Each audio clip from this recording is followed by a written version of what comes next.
Uh, guys, I'm pretty sure that as of right now, the NHL draft is still going on. Did round 1 finish yet? I don't think so. We got through the first 15 picks. Maybe. Who Did we don't Sweeney find the mute button? Did they figure out the screen? Well, but didn't they We- say this was supposed to be the shorter version of it? Yeah, imagine. Speaking of the shorter version, welcome to Up the Boards. This is a hockey podcast where we talk about, well, hockey. My name's Yusuf, that's Alex, and we've got a very special guest, my dear friend Shadow, joining us today in lieu of Tyler not being here. Boys, we got a lot to talk about. The NHL draft is still going on, supposedly. There was free agency. The NHL draft is still going on, from what I've heard. I think just now, pick number 20 has been made. We may never know. McQueen has gone on 6 rides at Disneyland. Yes, Roger McQueen. I cannot believe they actually flew him to Disneyland. Like, this boy went to Disneyland in the time that, like, the remaining, what? He 10 was picks were made? taking pictures with Donald Duck before pick 28. That far though. Let's be real. No, that's LA real. and It's not Anaheim. that. It's not that It's far. not that but it's far. It makes a good It's joke. the fact that, like, this boy got to have a whole freaking time at Disneyland while everyone else was just sitting in that arena during the draft. Oh, okay. So, right, the NHL draft just went down a few days ago. Rumor has it it's still going on. We may never know, to be quite honest with you. This was the first decentralized draft that the NHL has done. Yay or nay? I think it's nay. Nay. Yeah. I could live with that never being a thing again.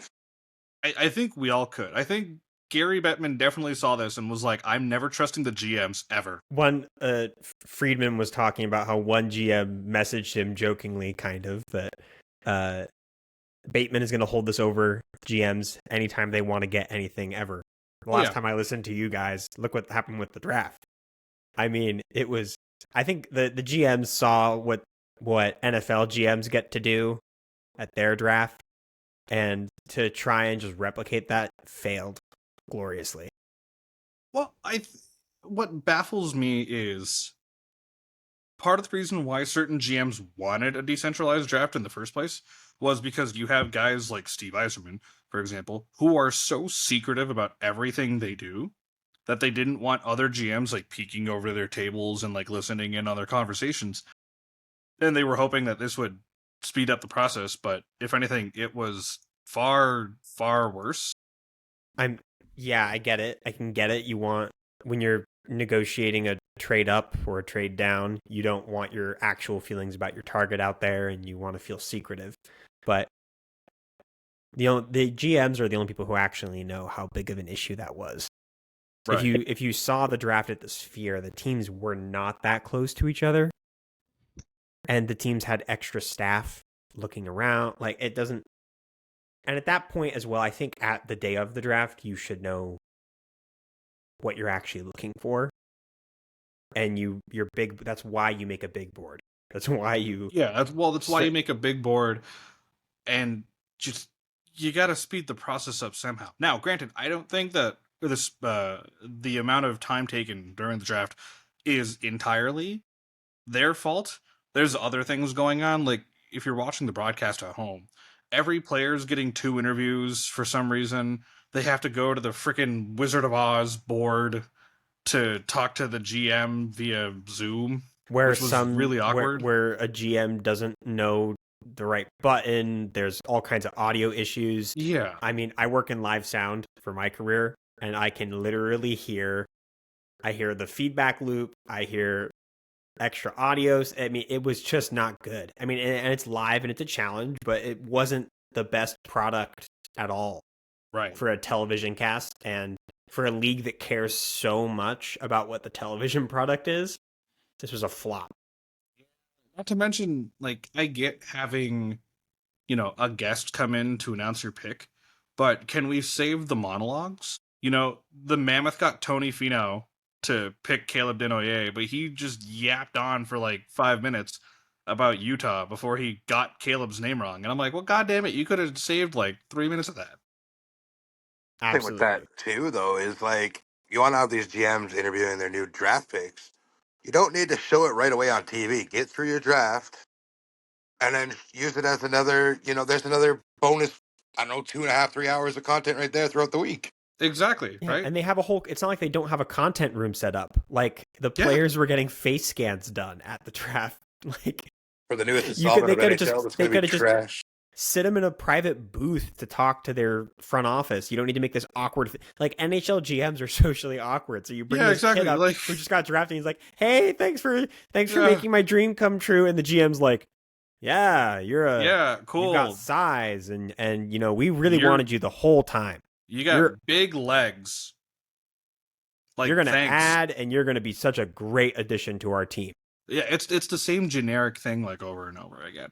Like, the one thing I appreciate about the NFL draft is the coach and the GM. Like, the GM will call that player and be like, "Hey, we're gonna pick you." Like, "Oh, okay, cool. I'm really excited." Like, talk to the coach beforehand, do whatever.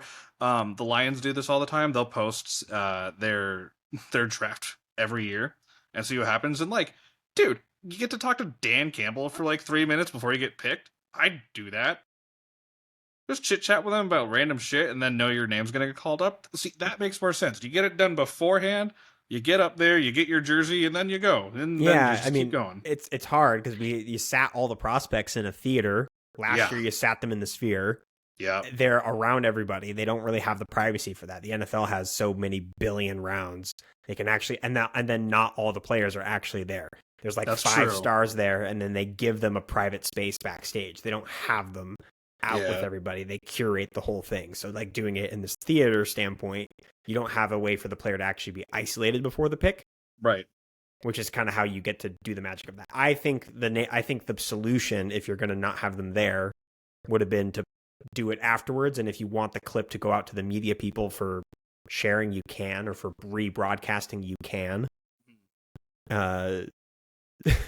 But the long pauses, all right, we're gonna walk you over here, and but I will say, to their credit, the Matthew Schaefer moment, that was beautiful, was phenomenal. Yeah. And that was drawn out, and it took time, but kind of everybody watching knew that this was the thing we wanted to see. He got to have he had an emotional moment. They showed all the details. I mean, of course, it's the 1-1. It makes sense, and so that moment, I would say, was pretty successful. Maybe call me cold-hearted on this, but everybody already knew the story going in, and just kind of now nationally televising it again with both his billet mom and his actual mom, passing untimely. I just felt like, hey, I didn't need to see this for the 13th time in 12 hours. Partly, I guess, yeah. I think the one thing I think was a good nod was having the breast cancer ribbon on his jersey when they gave it to him. I think that enough was a good nod. You just kind of let him have his moment. Of course, he's the first overall pick. Let him go. And then, the weird Wizard of Oz screen. Weird. Still strange. So, I guess my question for this, regarding the greatest ever decentralized draft, besides never doing it again, if there's one thing you could change for next year, what would you change? Top 10 only. Like, only televise the top 10? No, do your whole Wizard of Oz crap and all that like you wanted to for the first 10, and then after that, it's okay. Let's just get going here. Just get going. Yeah, just keep moving. Yeah, I mean, especially next year, it's a consensus deep class. Yeah. People are talking about good picks being on the board in the second round. It's a really... So they're going to want to make a moment out of it, and they have to figure out how to speed it up. Because people are going to want to watch next year. Yeah. Teams picking at 20 are going to be able to find someone talented. I mean, maybe, I don't know, get Bettman to announce all the picks. Rather than, like, having a guest is fine, but if anything, tell that guest, please don't take forever. Listen, don't take the Anaheim Ducks and the Mighty Ducks away from this, okay? Yeah, true. That's our one. We have the movie, okay? Yeah. Joshua Jackson is hockey royalty. Yes, he is. Quack, quack, quack. Quack, quack, quack. Yeah. I mean, I admit, they went on a bit long. That bit took a little while. It was a long monologue about, hey, we were in a hockey movie back in the early 2000s, late 90s. Yeah. They should have had Bombay announce Minnesota's pick. They should have had Gordon. I think if they find Emilio Estevez somewhere, like, come here. I mean, they were in LA. They could have just found him. That's true. He's probably somewhere in LA. Oh. Probably. Probably. Charlie Sheen would have worked too. It still would have been fun. That would have been hilarious, actually. Oh. But yeah, so with the NHL draft out of the way, we may never actually know if it's out of the way. Um, Alex, you were mentioning next year's draft and how it's going to be very deep. Next year's draft, of course, is going to be featuring Gavin McKenna, more than likely being taken first overall, unless some crazy prospect shows up in the next 10 months that could possibly outshine him. Since we pretty much know who the consensus first overall pick for next year is going to be, Shadow, I have the same question for you. Who is your early pick to try and tank to get Gavin McKenna next year? You know who's going to be really bad? Buffalo? Buffalo. Buffalo. I mean, you know who's done nothing this summer is Chicago. Yeah. They aren't getting an ounce better. Shadow? I got 2. Okay. And Alex isn't going to like me on 1. You got Anaheim, and I feel like Toronto's going to have a bad season. Man, am I going to cry if we are back to that bad again after finally turning a corner last year. Yeah. I wouldn't hate it, but boy, would it be bad for some of the kids. Yeah. I heard a funny theory today. It kind of ties into free agency, so maybe I'll have to pause and we'll go back to that later. But the Boston Bruins handed out some pretty crazy contracts. And so, 5 years, they're just throwing stuff out. The team doesn't have a lot of direction. So what if things go poorly and they need to flip somebody? You don't need more people in the Atlantic, though. The Atlantic's already a mess. Like, that division's crazy. I feel comfortable in saying that the Atlantic is the gauntlet. Yeah. Yeah. We can't talk about tanking without talking about Pittsburgh. They obviously haven't made their tear apart moves yet. Well, so someone brought up, speaking of crazy theories, someone brought up that every 20 years or so, there happens to be a once in a truly generational player, and somehow Pittsburgh gets the first overall pick. And someone's like, don't be shocked if somehow the Penguins trade Sidney Crosby and then end up with Gavin McKenna next year. Sidney Crosby to the Blackhawks for their 2026 first round pick. You heard it here first. You heard it first. I think you'd find Sidney hanging from a bridge in Cole Harbor if that happened. Yeah, exactly. Before getting traded to Chicago. Okay, Shadow, why Toronto? Why do I feel okay? So they're on a turn now. You can't sit here and straight face tell me that this team is going to be okay losing Mitch Marner. I stand by this when I say this. Matthews should have been the one to exit, not Marner. I am not. I understand that the centermen are harder to come by franchise wise. I understand that, but I still think we as a Leaf fan we deal with the curse of Balor, whatever you want to call it. We deal with this, we deal with that, we deal with this, right? Never in the existence of the Toronto Maple Leafs in 100 and some years have we ever had an American captain. We've either had a European or Canadian. Now suddenly we have an American, and the tide is turning. We just lost arguably one of the best playmakers of all time, in my opinion, for the Leafs. Playmakers. There's other players that are greater than him, but what I'm saying is a playmaker, and we just let him walk. Yeah, you got Nicholas Wall. Okay, boo-hoo, we got something. Okay, whatever. Guy hasn't even finished his full season yet. But I still think there's something that tells me Shrelibin is sitting there thinking, okay, what can we do to dismantle this roster without making it look like we're dismantling this roster? Because McKenna is on the uprise, and they could use that player at a low entry point to bring back a Marner-style player. Yeah, you have Easton Cowan, which I think is a huge mistake if he makes the NHL roster this year, but I'll get to that after. And you have who do you got? You got Nylander, who's always showing up. Matthews, who floats by here and there when he wants to show up. We don't have a goaltending tandem that makes sense. It's just, to me, you've got to dismantle the core within, and this is the way to do it this year to tank for McKenna. I feel like the city would blow up. It still won't be Vancouver, so we'll be fine. That's true. It still won't somehow be still a better locker room than Vancouver. Yeah. Hey, Brock Besser's staying. We'll get to that, but the fact that we'll get to that. That's crazy. On the topic of crazy locker rooms. Yeah. And now at this point, you entered Kane to that. Yeah. I hear what you're saying about how the right departure is important, and I hear what you're saying about knocking on the doorstep again and again and again and not finding a way through. I mean, it's Tree Living's done some good work already this offseason with getting a team-friendly Tavares deal, a team-friendly Nyes deal. There's room. A 1-year tank would be pretty. I think there's too much talent for it to happen without some pretty devastating injuries. Can I remind you of what he did in Calgary with Bennett and Tkachuk? Valid.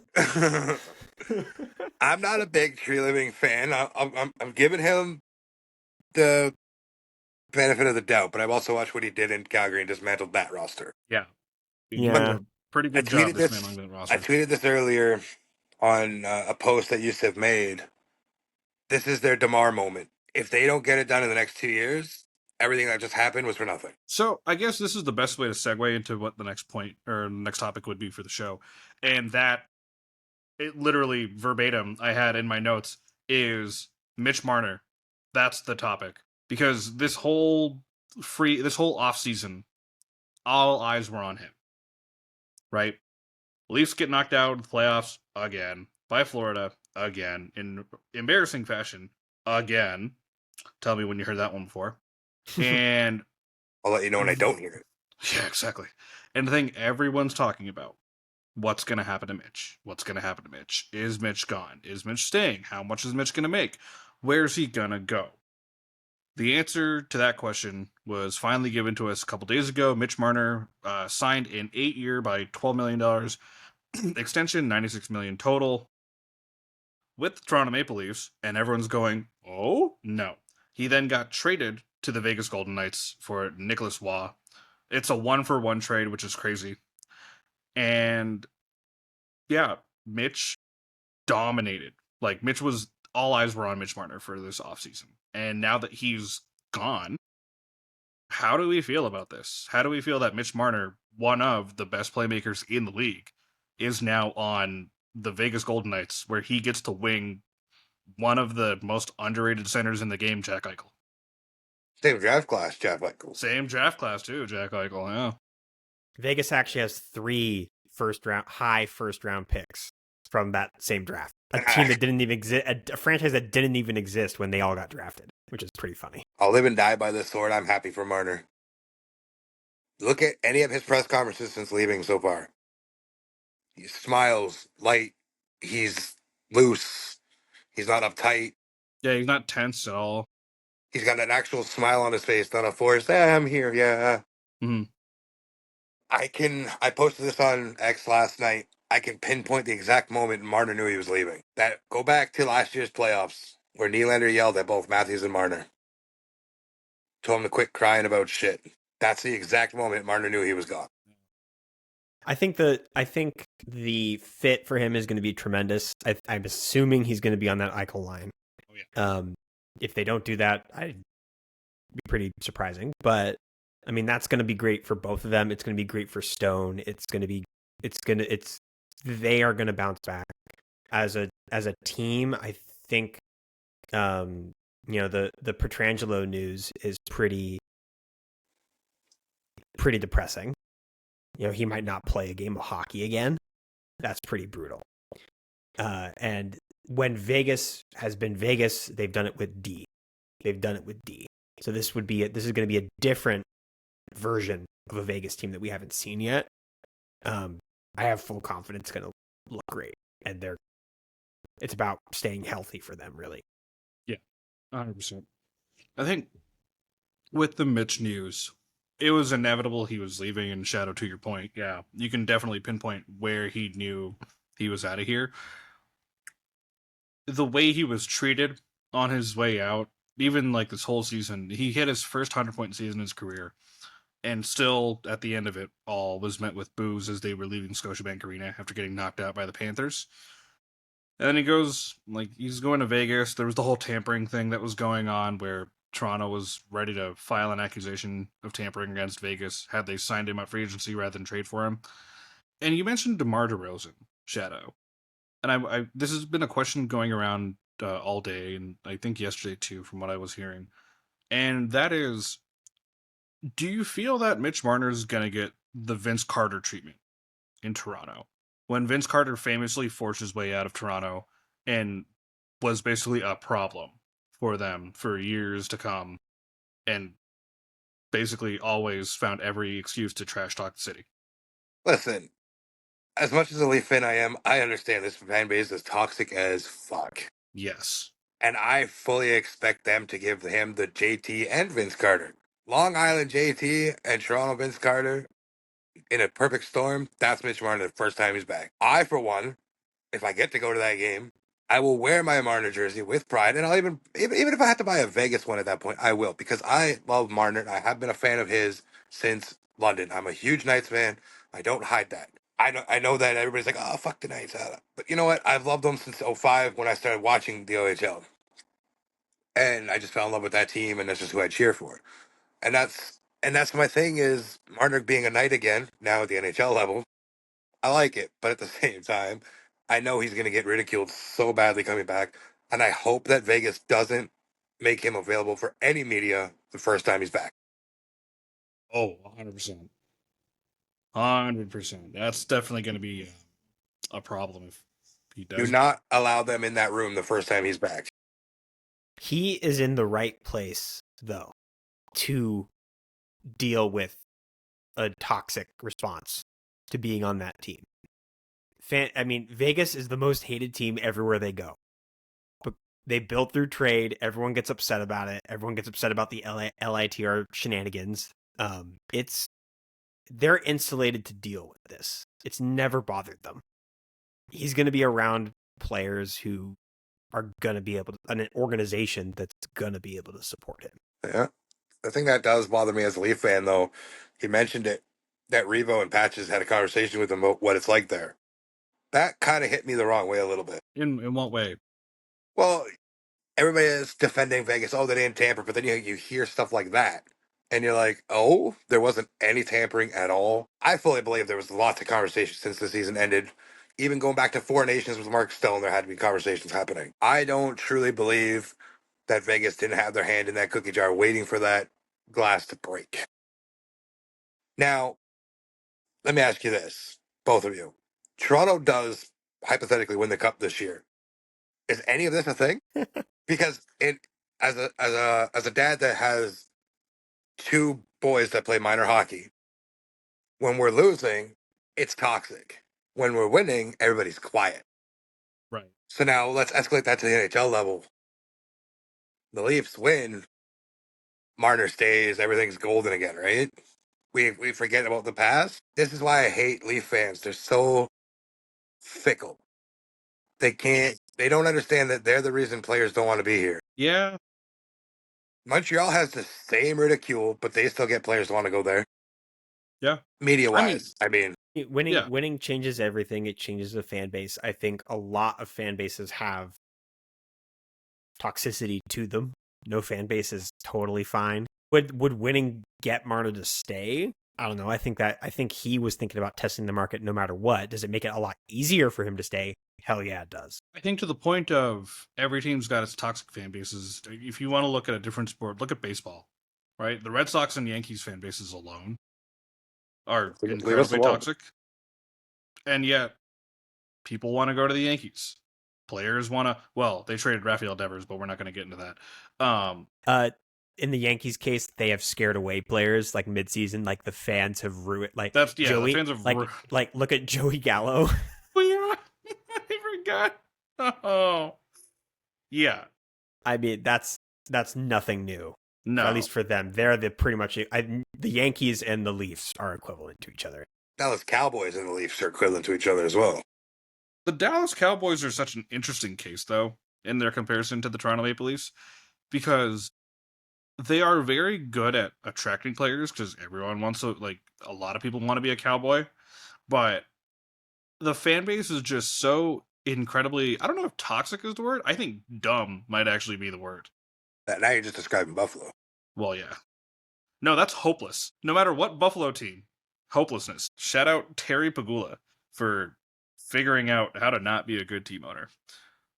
We're drawing away from the point, but Mitch Marner now being gone. Do you feel like this? I mean, well, Shadow, you kind of brought this up earlier, in that Toronto might just tank this season, right? But this definitely puts the Leafs at a little bit of a disadvantage going into this coming season, especially now that the Atlantic is loaded up a lot. Again, Mind you, right? this was the weakest year, and we still couldn't do anything. Yep. Do you wish that they got more for Marner? Or do you think that they could have gotten more for Mitch out of Vegas? Out of Vegas, yes. I feel like there could have been another piece. Mhm. I mean, the thing that, and it does leave a bad taste in my mouth. I love the guy, but we could have had potentially Miko at the deadline, and he still Right. could have ended up in Vegas like he wanted. But like, I don't understand. I feel like this is why he's going to get the criticism he's going to get on the first back, because he says he loves the Leafs, he loves the city, he loves this, he loves that. Why not give the Leafs the piece to help them win if you know you're going to leave to probably win a cup before they do? Right. To me, that screams. And I love Marner through and through. Like I said, I've watched him from juniors up, but that just screams fuck you. But I think that's more of a fuck you to Nylander and Matthews. Mhm. Why bring in a player that's going to show him up with another 100-point season and let Marner walk away and have another 100-point season himself somewhere else? I'll make the statement here. Today is July 2nd. By the end of next season, Marner will finish with 122 points. He'll have his best season ever. I could see that. I could see that as well. When you're backed up by guys like Eichel, Stone, Carlson, Hurdle, Hannafin, like, yeah, you're probably getting 100 something. The assets are going to be there. He's going to be on the special teams. I think on the getting more at the deadline, getting more, through a sign and trade. What's difficult is the Leafs had no leverage. This was Marner giving them anything. Vegas not wanting. This is Vegas not wanting to wait until the open market gets to them. They were they didn't care. They just wanted it done. They wanted it settled. And at that point, Toronto doesn't have a lot of leverage. It's either you get a player back or you get a pick back, and that's it. The only leverage Toronto had was that 8th year. That's it. That's it. And not to get too far into off top, I don't know if we've talked about the CBA, but like now that that 8th year option is going to go down to a 7th year. Yeah, it makes that a little bit more huge. Yeah. I feel like they didn't have to give up an active body. Like you could have given us Nicholas Waugh or Roy, however it's said, still, but then threw in a draft pick for 2027 or something. So you didn't have to give up an active body. You could even throw in a prospect that has fringe AHL, and it still would have made more sense. Now, Shadow, I get there's more so a question for you, being the resident Leafs fan of the show. Now that Marner's gone, how are they going to how do you feel like they're going to fill the void, or try to fill the void of Mitch? I know specifically you mentioned earlier that it would be a mistake if they called up Easton Cowan now. Where I was going with that is Easton Cowan is very much a Mitch Marner type player, right down to everything. He was in a playoff MVP in the OHL. He's done what Marner's done in the OHL. He's shown Marner-esque, style of play. He has even said Marner is one of his influences in hockey. My biggest fear, again, being a Knights fan, watching Cowan play for the last 3 years, is Cowan's going to get up there. He's going to be the new hot toy. He's going to be, he can do this, he can do that, he can do this. But the moment he fumbles anything, it's Mitch Marner 2.0. Interesting. And I love Cowboy, but he needs to upsize a little bit more. So a year in the A will help him. Right. And I think that's what a lot of NHL teams are, like, maybe not a lot, but at least the Leafs failed to do. Look at Nylander. He had that year of development in the AHL, and now look at him. All Austin Matthews has, scoring touch. He just developed his 200-foot game. Most guys that spend at least a season in the A or half a season tend to work out better in the long run for the organization. Let them get accustomed to that bigger style hockey. Like in the A, you're still going to face guys that are 40 years old, 30 years old, 35. Why not let the boys play with the men for a little bit? That sounded weird. No diddy. Very, very few players, and this is proven true and true time and time again. Very few players are meant to be able to just plop into the NHL. That is that's a once in a generation thing. And not rushing a promising prospect is the best thing for the future.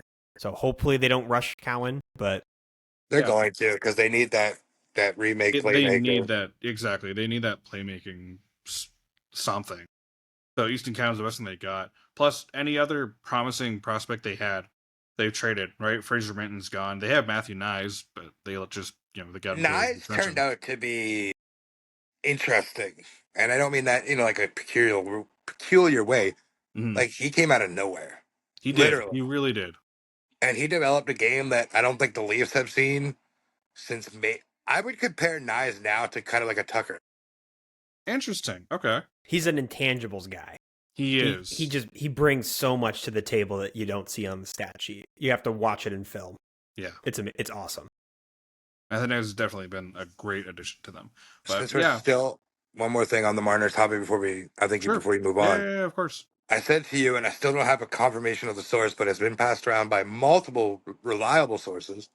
Marner turned down 13.5 to stay.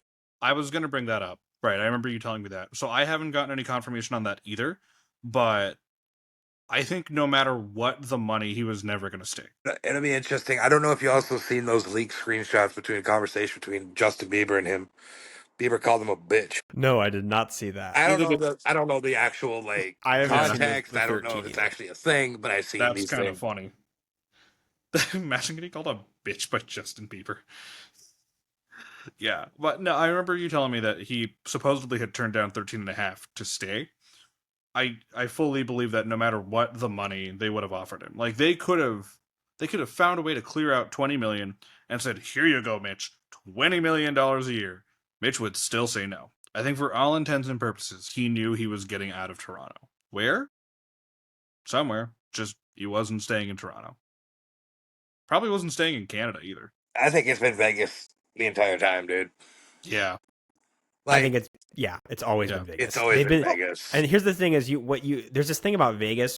When Vegas gets linked to a player, it happens. It happens. They make it happen. Yep. They make it happen, and whether it's through free agency or through trading. Yeah. If Vegas isn't listed with next to a player, it happens. Well, that's the thing that I got terrified of after Vegas got knocked out in the playoffs this year.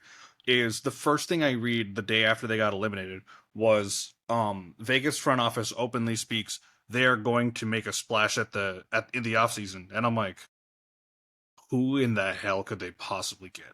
Well, you got your answer. You got your answer, Marner. I feel like they're not the fact done. that he went back to 93. I just love that. Yeah, I love that. I do actually really love that he's going back to 93. It's cool. I think it's great. I think he needed to change numbers, and I think it's a really good fit. I think I have great. 2 Marner signed jerseys. One is his first All-Star appearance. Ooh, nice. And that's nicely framed and great. Of course. And then I have Memorial Cup Championship jersey, Mitch Marner 93 signed. Damn. Those are my 2. Nice. They're not directly Leafs jerseys, but they're Marner jerseys. No. So Which is still really cool. Already told the wife I'm buying a Marner Vegas jersey because I already have the Fleury signed Vegas jersey. I need the Marner signed. Fair enough. Nice. Yeah. I guess the last thing to talk about with Mitch, and then we'll call it with this conversation here, regarding all of this now, is do you feel not to do with Mitch. Do you feel like Vegas is done? I don't think they're done. Because even now, earlier today, our dear Shadow and I's dear friend Phil, I was talking to him, and there are rumors that they're shipping Hurdle. I saw some of those, and I actually saw their GM come out, and he, at least when it was Hurdle to Carolina, right? Yeah, we all saw Hurdle that. Carolina, yeah. And their GM had to come out and say absolutely not, and he had to call all the players and say absolutely not. Okay. Now, does that mean that he didn't shop them at some point? No. But yeah. But to come out and flat out deny a rumor means they either hit a sore button or it's so untrue that you can't let it get traction. So, I mean, and their front office, of course they're not done. Their front office does not care. They do not care. We as other fans of other teams complain about how they operate, but if they were our teams, we would absolutely be dying for that kind of behavior. They do not care. The other front office, and I'm sure we'll talk about more free agency in a minute here. Segue. Florida does not care. Great segue, because that's the next topic anyway. Florida does not give a shit at all. Oh, so free agency has begun, as we know. It started yesterday on July 1st, the day of Shadow and I's great country's independence, Canada Day. But a lot George of Springer multi-homer game. And also a George Springer multi-home run game. Where the hell In did the that red. come from? Shout out, yeah, in the fucking Reds. God, George I love Springer those loves jerseys. Canada. Yes, he does. And we love George Springer. Finally, he's good again. But before we get to like the whole topic of free agency, obviously there were a lot of unrestricted and restricted free agents that were going to be on the market, and a lot of those guys got signed on June 30th, namely Florida's main problems they had to deal with. Sam Bennett, Brad Marchand, and Aaron Ekblad have been locked up to long-term contracts to stay with the Florida Panthers. They did what everyone thought wouldn't be possible. They kept all three. We are screwed. Their whole core is locked up like through 2030. Yeah. It is. They are going to be scary for a very long time. And it comes down to you build an org that treats players right and connect the players and makes them feel connected to the fans and to everything. I mean, players want to stay there. They all took discounts. They all could have gotten more at the open market. Because Bennett got an 8x8, right? Deserved. Ekblad got, I think it's 6.1. Yep. Which, like, for a right shot, 2-time Stanley Cup winning defenseman, he would have made 9.5 on the open market. Easily. Yeah. Massive discount. And then this is the craziest thing. And I need to look through their books on Puckpedia and see how they exactly work this out. When they got the Ekblad deal done, they had about $4.9 million in cap space left. And everyone went, there's no way they're keeping Marchand. Because he's going to want 5 minimum. And then they announced 6 years, $5.25 million. They made it work. Of course, they made it work. I think the weirdest part about the deal is the length. Marchand has been pretty vocal about how long he wants to play for. Yeah. And this seems to be longer than that number. He's 37. I don't know if he plays for 6 more years. No, he's 37 right now. That contract would take him to 43. I doubt he plays past 40. Mm-hmm. So I've heard some Bruins fans say that he's probably playing 3 years of the deal, and then we're going to start getting into buyout territory. Yeah, more than likely. But yeah, with Florida pulling this off, my question for the both of you: they're going to three-peat, aren't they? No. Good, great. Glad we all agree. But they're not going anywhere. That doesn't mean they aren't back in 2 years. Right. It doesn't mean like I don't. Even then, I could see them making the cup final again this year. Yes. Yeah. Yeah. I don't see them winning next year, but 27 I do. Interesting. Okay. Why do you feel not this coming season? Because now they're all going to be a little, I got my pay. You know, you're not going to see Marchand be on the up and up right now. You're not going to see Bennett be on the up and up right now. Just, there just needs to be a downfall. Also, can we just fuck off with the state of Florida for a while? Yeah, I think the league is a little tired of that. I think they are too unflappable. I mean, they're gonna come in. They might come in a little drunk, stumble out the gate. They're not going to be in the president's race, but they are gonna find themselves by the playoffs. I think what's going to happen to them this year is we are going to see the emergence of a new team. I think this season, some new power is going to emerge. I hate saying it. Montreal is looking okay right now. Montreal looks really nice. Montreal is the candidate. I think Montreal could sneakily put up a fight. Yep. I think Montreal has to be able to play their kind of hockey. I think hopefully Montreal learned something from their series against the Caps. We'll see. I think, but I just three-peats don't happen. I don't see it happening. Right. When is the last three-peat across any of the major? Or in NHL, it's the Islanders. Yeah. No, I just mean in general, the major four. The Lakers? I don't think they went 3. Oh, the Lakers three-peated. The 99 Lakers? Oh, right. Yeah. The Shaq Kobe, yeah, that era. I'm I pretty thought that sure was only three-peated. back to back. No, I think they went 3 in a row. Because we haven't seen a three-peat in baseball since, like, TV was still in black and white, maybe. No, three. I feel like Noah would have the answer to that. Noah would definitely have the answer. Noah Baseball's would have, yeah. or a mutual of ours. Yeah, Baseball a mutual friend of ours. savant. Yes. No, I don't think NFL base- hasn't seen back to back to back in years, I guess. Baseball is parity. NHL is parity. NBA, since Adam Silver took over, parity. Three-peats are a thing of the past because I think orgs are getting a little bit smarter in general. I argue with your point, though, too, about the league being tired of Vegas, or not Vegas, Of Florida. Florida, because now that all these like personalities on TV are questioning the tax brackets with them, I think Bettman's going to find a way just to make that go away by having them have a rough season. You might see a guy like Sam Bennett suspended this year because, oh, look, I'm not favoring them. Yeah. They see Sam Bennett, like, just flick a goalie in the head, and they're like, he did it again! Get him! Like, I don't know.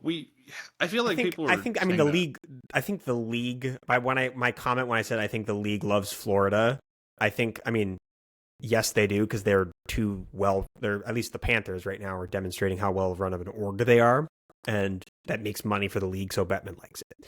I was more so saying I think the fans of all 30 other teams are fed up, and we would like to see someone else do something. Considering every Stanley Cup final in this decade has had a Florida team. You know who's going to get in out of the West? Next season? Yeah. Is it the Anaheim Ducks? Oh, absolutely not. Okay, good. If we're an 8 seed, we're a first round exit. Are you kidding me? Fair enough. Okay. No. Corey Perry. Oh yeah. I've seen that. To my joy, the LA Kings will make the Stanley Cup and lose. Yeah. It's going to be great. Yusuf, I have to tell you something out here because you know Tyson. Yes. For your information, Alex, Tyson is my oldest son. So yesterday, the news pops up on his phone that Corey Perry signed with the Kings. With the Kings, yeah. And he looks at me and goes, "Well, LA's going to the final." Yeah. A 14-year-old even knows this, man. Everyone knows now, man. I love that. That's just the bit that Corey Perry goes anywhere, you will make the final. But yeah, It's he didn't come to the Leafs, so that should tell you everything. Yeah. It's a good bit, but I actually don't think the Kings are going to get out of the West. They're nowhere near there right now. They're nowhere.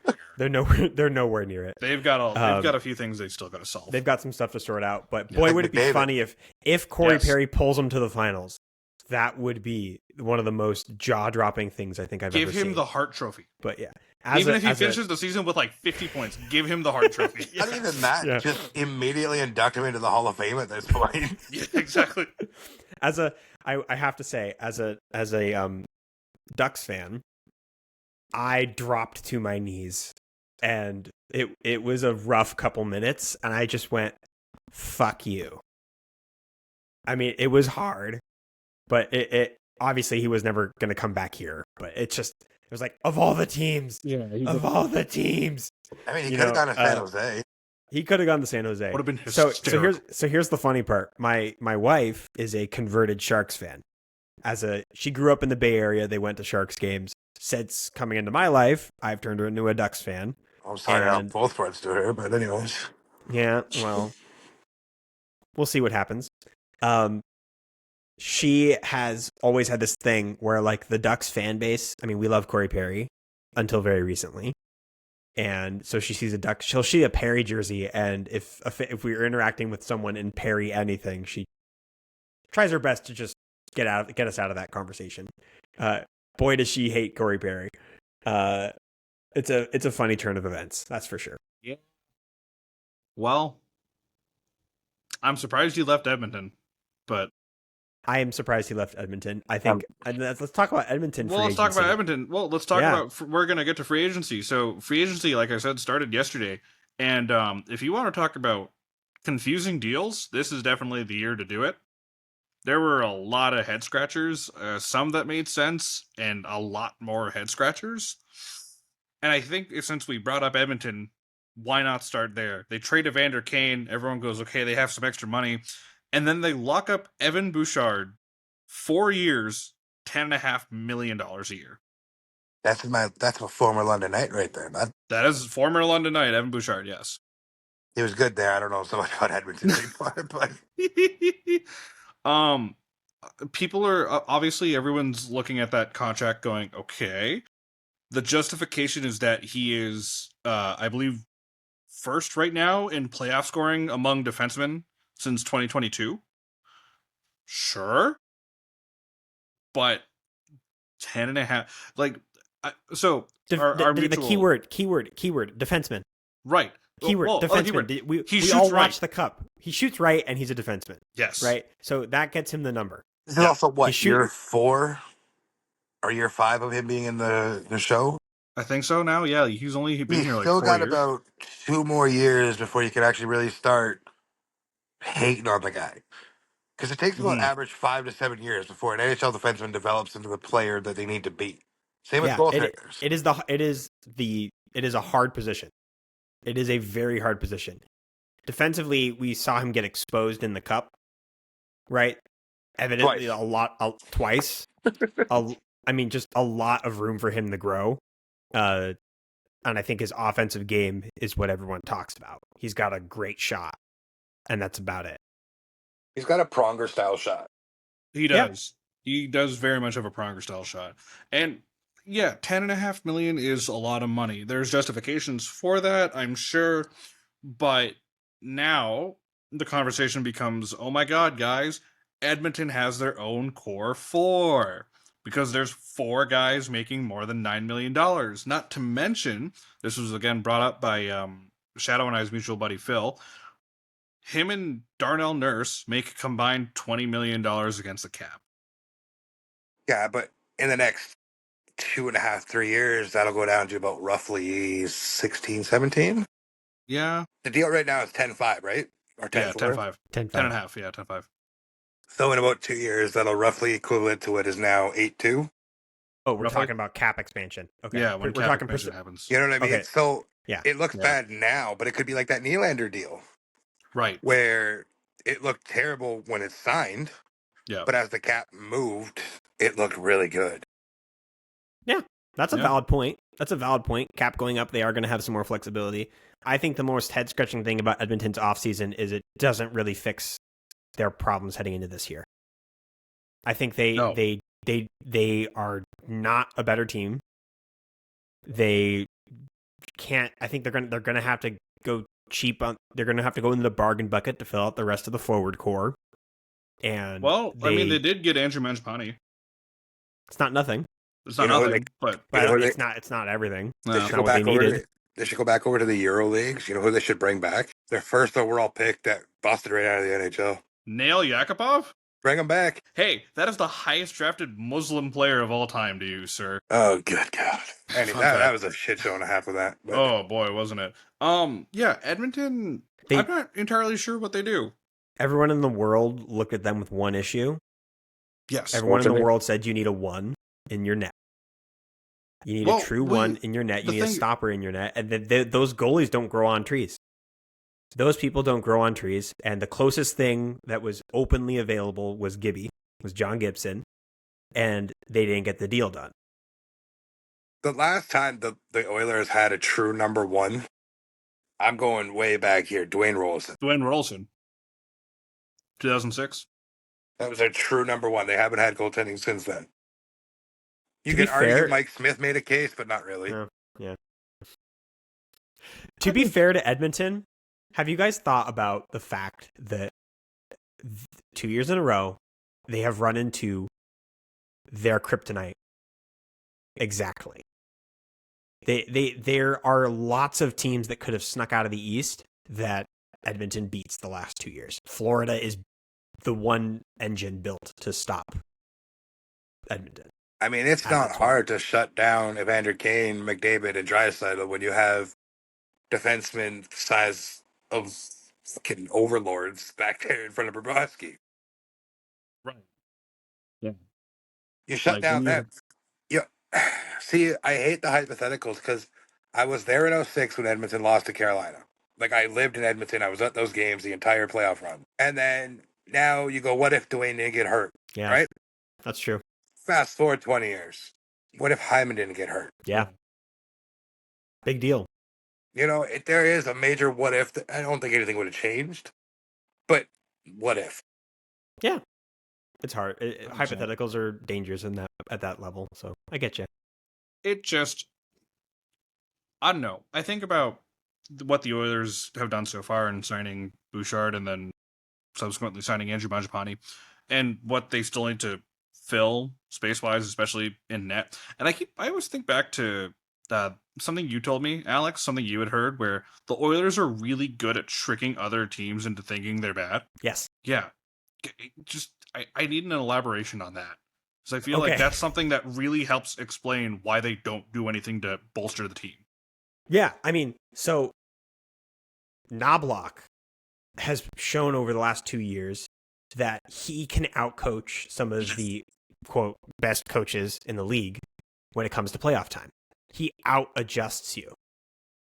And there's this thing that I think the Oilers have a way of the presence that their players have on the ice. They feel like they mentally have the edge over everybody they play. They get teams off their game. That's how they beat you. They force you to play the game that you don't want to play. Can I cut you guys off for 1 second? Yeah. 5 minutes ago, Brent Burns signed with the Colorado Avalanche. What? Huh? All I see is a 1-year term. I don't know the price, but he signed with the Avalanche. I thought he was just going to go stay in Carolina because he's got a good fit there. But, oh my God, wait. The longer I sit with that, the more positive I think that could actually be. Yeah.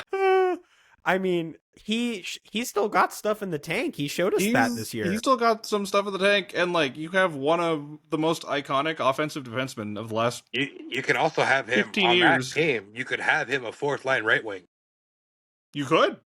He doesn't need to play D. He's shown Yeah, that he doesn't need to before. play defense. Who cares? No, but if you put him on D, he's shown to be a upper echelon defenseman. Yeah. And you could counterset your offensive defenseman. Oh my gosh, and his size. Oh my God, that's a really good fit. I just didn't think it was a thing they were thinking about. I'm glad I broke that. Wow. Yeah. That's awesome. You asked the question a few minutes back if Vegas was done. There's one player that's not off the board yet, and has been sitting on decision for a few minutes, as per his agent, Ehlers. Now with Petro going down, they could be looking to replace that style of player. They have the cap now with it. I hadn't thought. It's a good suggestion. Maybe that's Vegas is the org that would do that. At the 11th hour, they'll get in because it sounded like, from what we heard from Eller's agent, is that he was down the 2 teams and just mulling it over, essentially, doing his due diligence. Because I went to see if there was any news on that, and that's when I got the Brent Bird news. So, well, thank you for thank you. That's good. Breaking news on the show. So I can't wait to find out how much he's getting paid in Colorado. I'm very curious about this now. Because Ehlers was linked to Colorado, but if they don't have the money, he's not going to Colorado. He could go to Carolina. You might actually be right, Alex. Yeah. He could actually show up in Carolina. To just finish my point about the question on yes. how Edmonton makes, just think about each series, right? LA had him on the ropes. Even after game 3, LA had him on the ropes. And they proceeded, LA, after game 3, played a worse and worse game the rest of the series. They forgot how to play the game that got them a 2-0 lead. They forgot how to play a game that lasted 60 minutes. They had a 40-minute game, and they fell apart every game. You go on to the next round, right? Who'd they face in round 2? I'm blanking already. They got Dallas in the final. Who did they play in round 2? It was LA. Wasn't it Vegas? We got Vegas in round 2. Yeah. They got Vegas off their game. Now, this was a weird year for Vegas, but they got Vegas off their game, a team that's known to be disciplined. Made them look bad. Then they proceed to get Dallas off of their game. Another team that we look at and say they're disciplined. They know what they're doing. It's not just they played their game and got beat. It's they didn't play their game. They didn't play their style of hockey. Because there's something about the way that they run their intangibles, the way they shift things, the presence of McDavid, the presence of Draisaitl. They are able to get guys off their game and play something worse in the playoffs. They know how to match up. It's a very unique trait that they demonstrated this last year. It's why I picked them to win the cup. I said this ability is why they're going to get off. They're going to beat Florida this year, and then Florida just slapped them. Yeah. Anyways, that's to elaborate on that point. That's all. Right. Yeah. I mean, I feel like with all that, I feel like that's part of the justification why they're not filling up the holes that they need to fill on their roster. Or famously, Stan, when they ask, "Oh, are you going to plan on getting a goalie?" No. Oh. Okay. Yeah, that's stupid.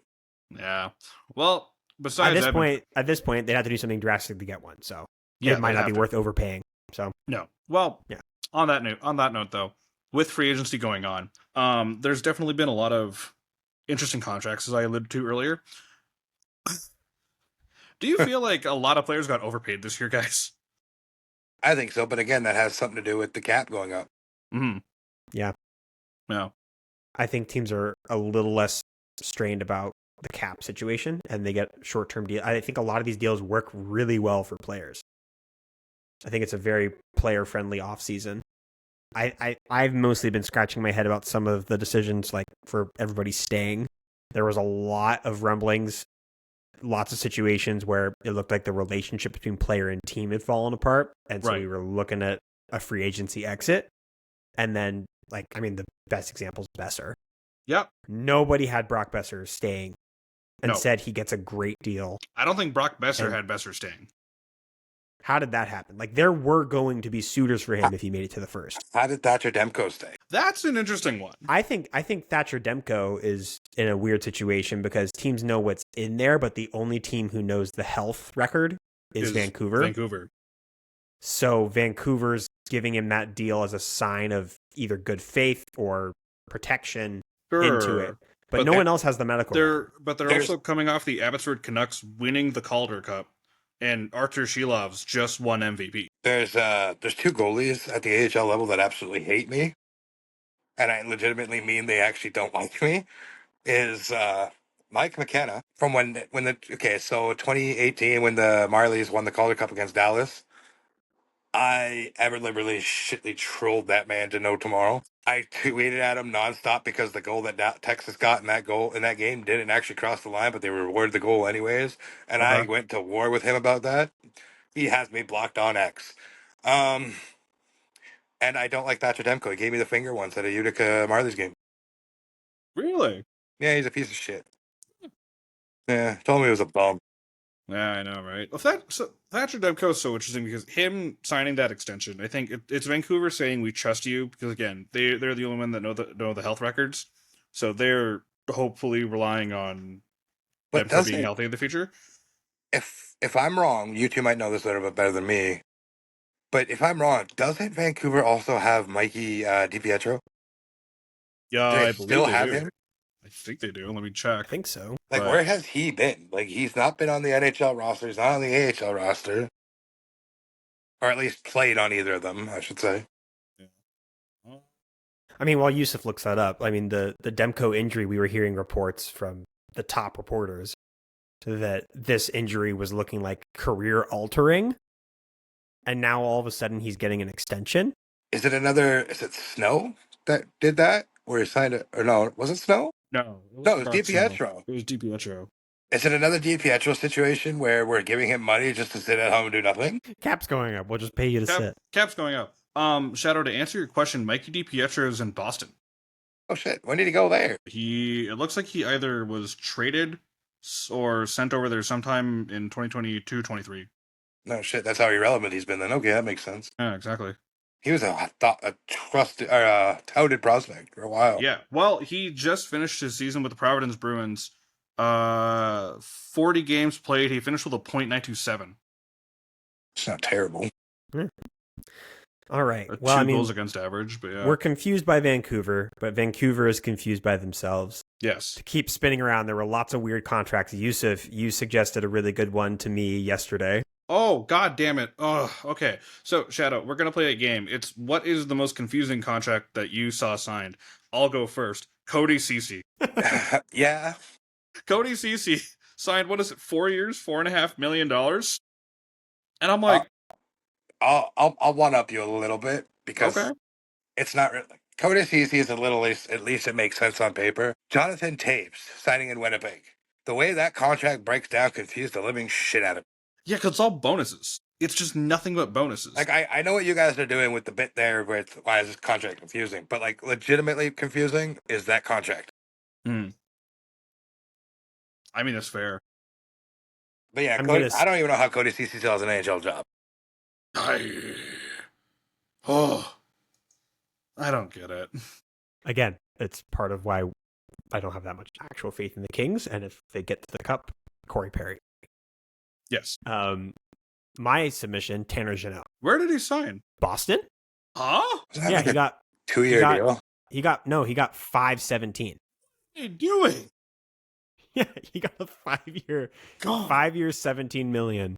They're out Bruins. here with, random jerseys, updates, and signing players, but yet I'm Yeah. yet to name Pasta captain. All right. Yeah, exactly. Hey, don't worry, No, guys. they're- The bee is yellow again. Yeah, the B is yellow. Thanks to Michael J. Fox. Thanks, Michael J. Fox. It's okay. They're not naming Pasta Captain because they're saving it for Elias Lindholm.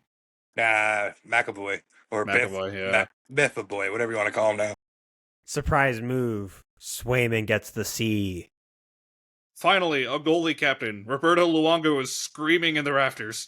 Speaking of which, shout out to Luongo, 2-time Stanley Cup winner now that he's Yeah. not a player.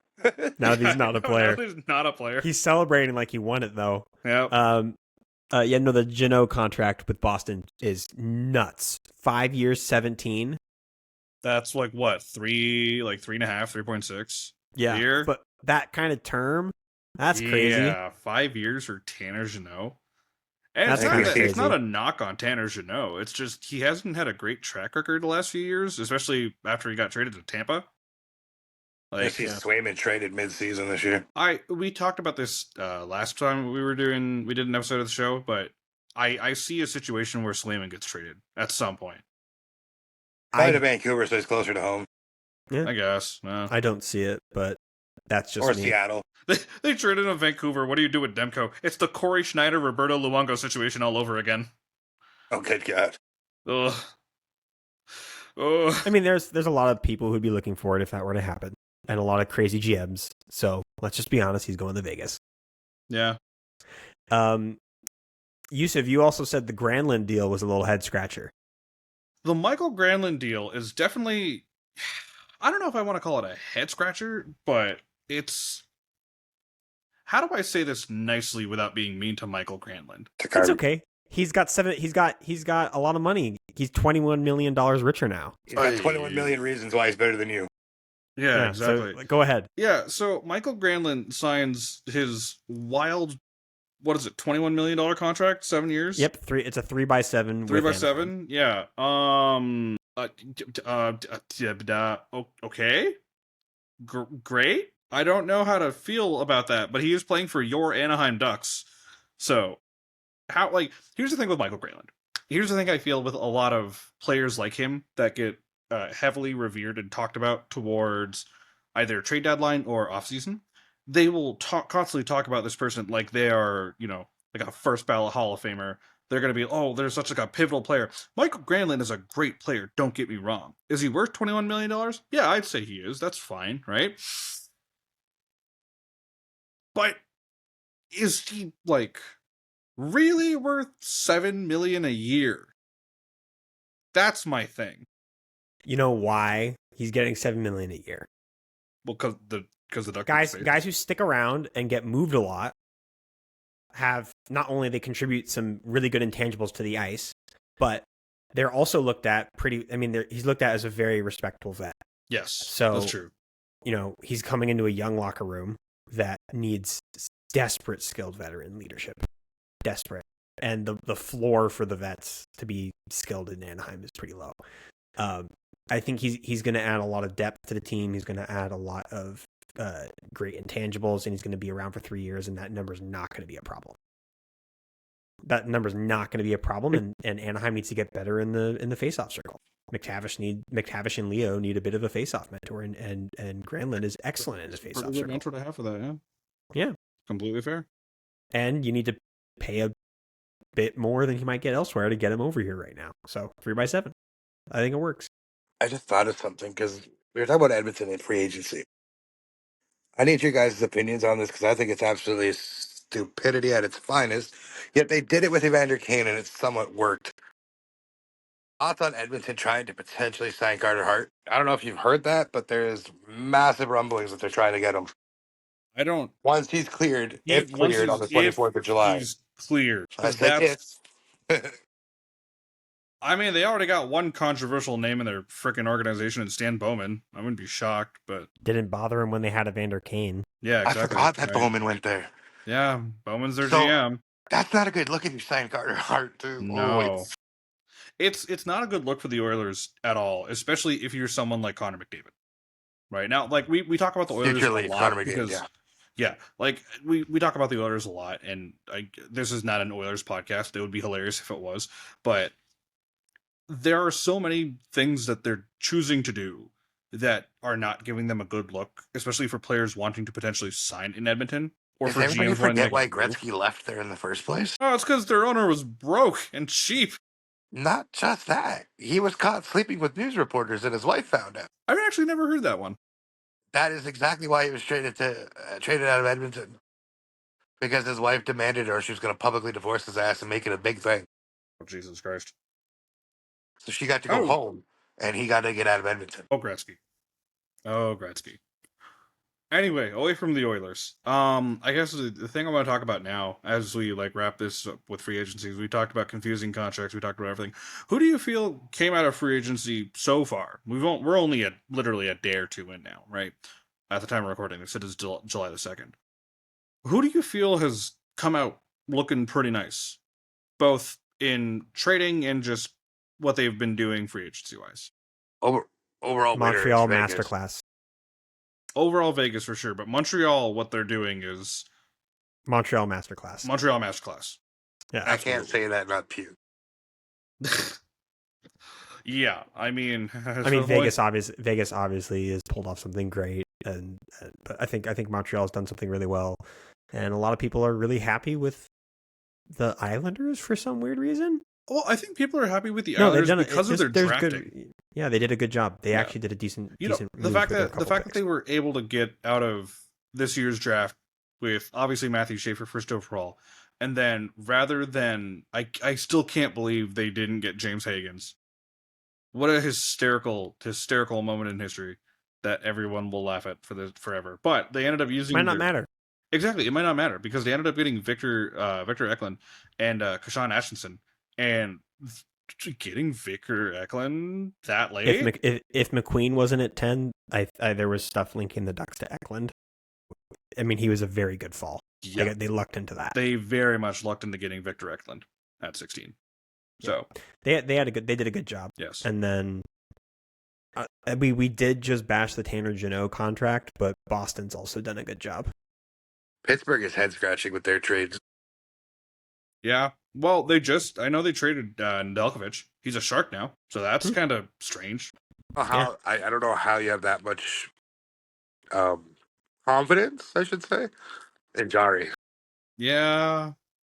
He's not the same goalie he was when he started. I heard somebody say Yari to Edmonton on a podcast earlier today. I thought for sure Edmonton was going to sign Matt Murray. They like to take our old leftovers. I also for a second thought they were going to get. We're done talking about Edmonton. We're done talking about Edmonton. Let's talk about another team because I think this would be a hilarious way to end this off. Obviously, we're only 2 days into free agency, and there's still a few names here and there that are on the board, players that might get offer sheeted, yada yada yada. So I have one specific question and then sort of an open-ended question. The specific question has to do with on the topic of defensemen. A young, noted right-shot defenseman named Bowen Byram, who is a Stanley Cup champion, as we know, with Colorado Avalanche in 2022.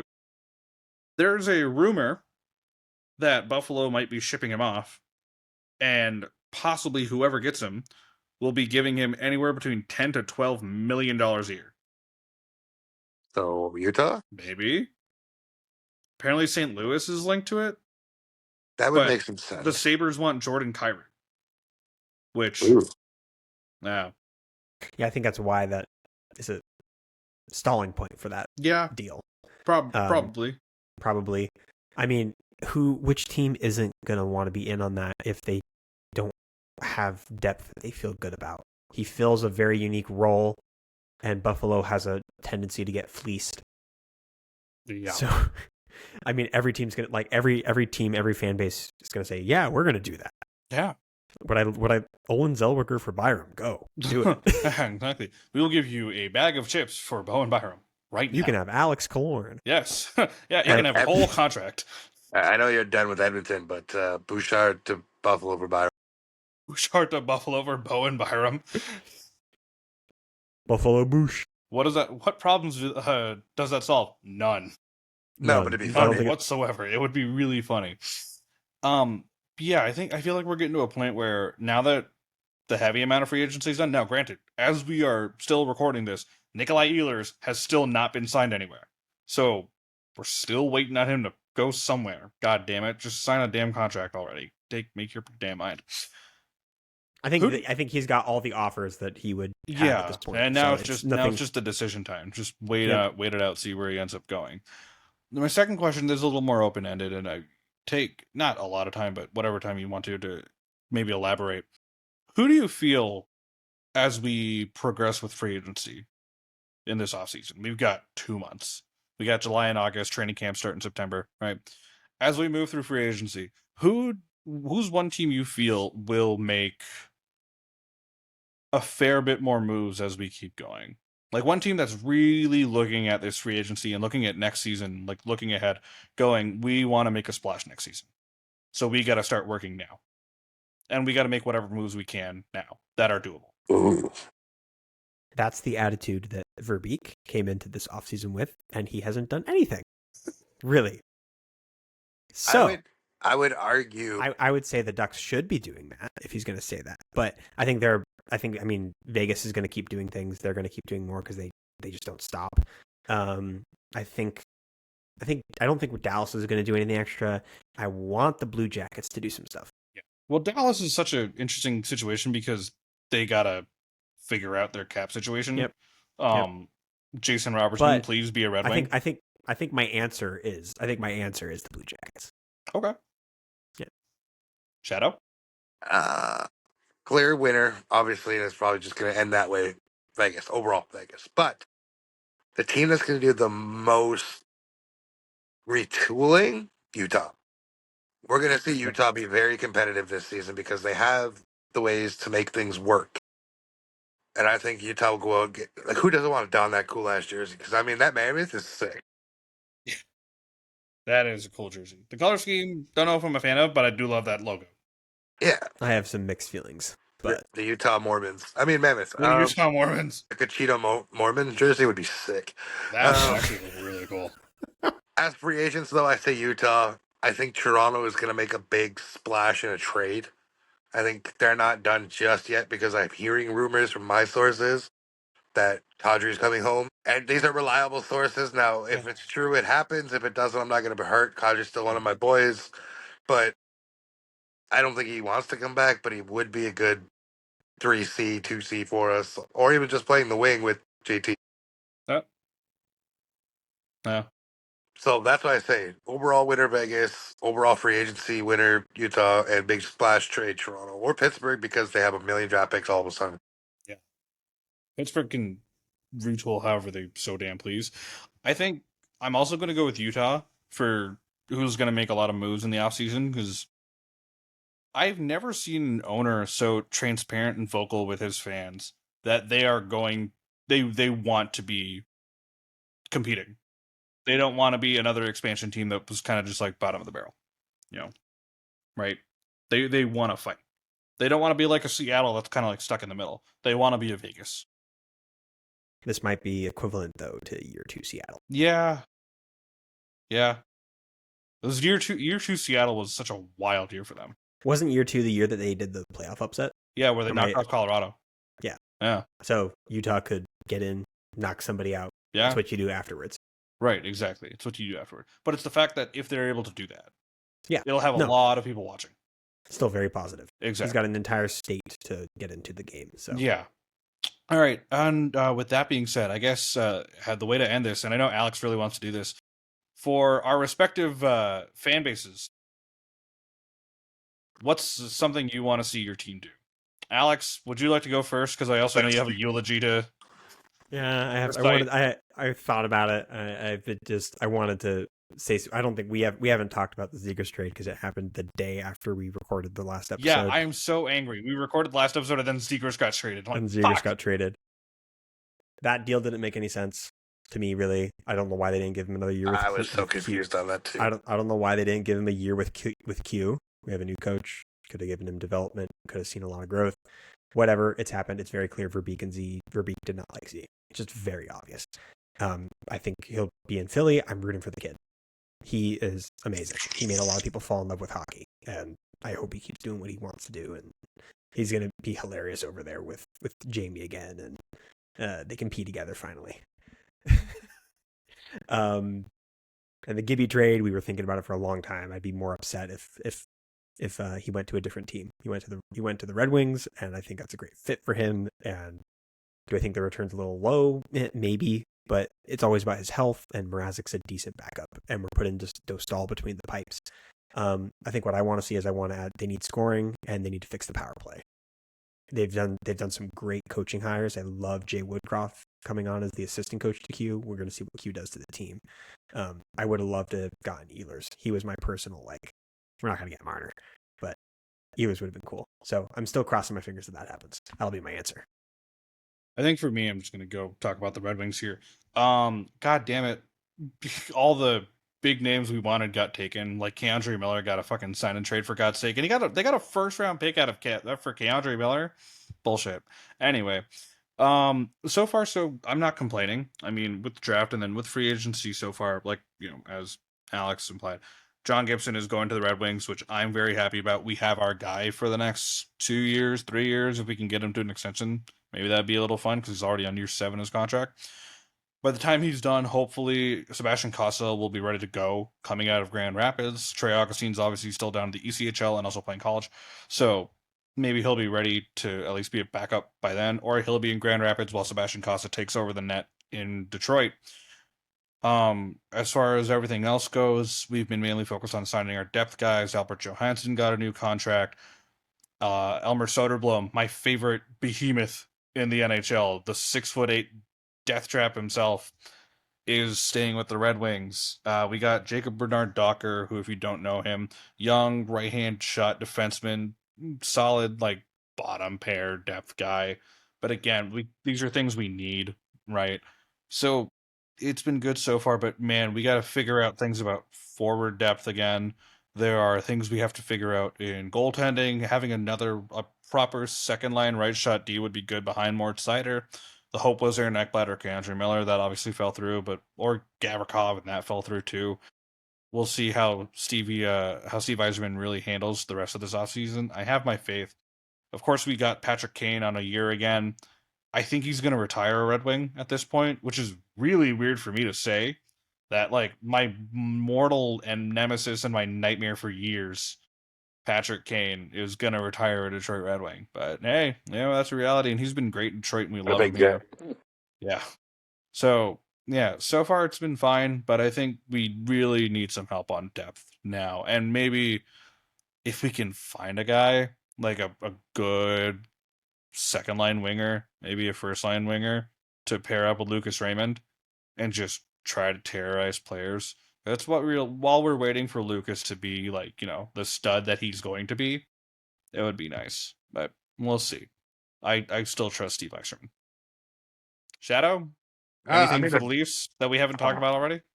The Leafs, yeah. Oh, those guys. This is all I'm going to say. Leafs are going to leave. Fans need to stop being so toxic and make this community a welcoming spot, or all those little fantasy heads that are trying to sign McDavid here already can really kiss it goodbye, because he's going to look at how you treated Marner and be like, no, I'm good. A homegrown kid, and he literally did that. I don't think McDavid's coming here anyways, and I'm not that delusional like most Leaf fans are. If he signs, he's going to the States. Assuming he leaves Edmonton, yeah. Yeah, assuming he leaves. Assuming he leaves Edmonton, but I should specify, yeah. But I mean, there's only so much of that culture you can take before you're like, nope. Connor McDavid, you are a Vegas Golden Knight. Oh Lord. No. Well, Connor McDavid, you're a Dallas Star. No, he'll just go be an LA King. He'll just follow. Yeah, he'll follow Gretzky. He'll just go. No, he'll skip a step. He's gonna go straight to the Blues. Play 10 games. Okay, I want out. Yeah. I realized I forgot my Ducks hot take. Oh, okay. I didn't talk about any of the positives. The offseason moves are weird. Yes. But I watched them play so much hockey last year. And their pairing has emerged. The Ducks always have a pairing. The Ducks, when they're good, they always have a pairing. We had Getzlaf and Perry for the last era that they were good. Leo and Cutter, at the end of the season, started flying and looking exactly like a young Getzey and Perry. Crossing my fingers. I am so happy for Cutter Gauthier. Like, he's going to be a freak of nature in Anaheim. He's going to be a problem. The kid's going to be a problem. He's going to be a problem. Wow. And I can't believe he's on a line with Leo Carlson and Alex Killorn. Get that man. As I finish up my Leaf conversation, like I said, 2 years to complete your DeMar moment. That's all you have. This year is going to be a little bit of growing pains because you need to figure out what's going to replace Marner. But next year, you have to get it done to win that cup. Or like I said, all of this was for nothing. But now it makes me... Sorry, before you wrap it up. There's obviously something in that dressing room, right? Or there was. Or there is. There definitely was, yeah. Maybe still is. Maybe Marner was the cancer, maybe he wasn't. Because, we won't know until this season develops. Mm-hmm. This is definitely that season to sort of... Feel that out, Yeah. Still should have named Nylander captain, not Matthews, but I digress.